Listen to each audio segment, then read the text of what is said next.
എൻ്റെ പൊന്നെ അങ്ങനെയല്ല, ഫംഗ്ഷനും തീർത്തു, സമാധാനപരമായി നമ്മൾ പരിപാടി ക്ലോസ് ചെയ്തു.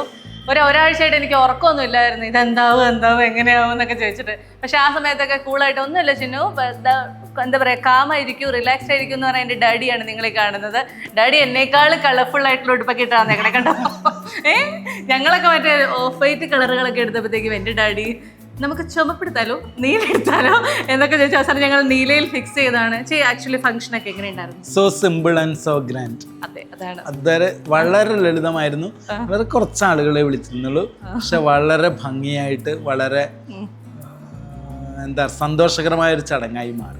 നിങ്ങൾ വിചാരിക്കില്ലേ നമ്മളിങ്ങനെ പറഞ്ഞു പഠിപ്പിക്കുന്നതാണ്? ഇല്ല, എൻ്റെ ഡാഡി ഇങ്ങനെ മാത്രമേ സംസാരിക്കുള്ളൂ, മറ്റേ പുസ്തകത്തിൽ എഴുതി വെച്ചേക്കുന്ന പോലെ മാത്രമേ സംസാരിക്കുള്ളൂ. ഞാനാണിങ്ങനെ വളവളാ എന്ന് പറഞ്ഞുകൊണ്ടിരിക്കുന്നത്.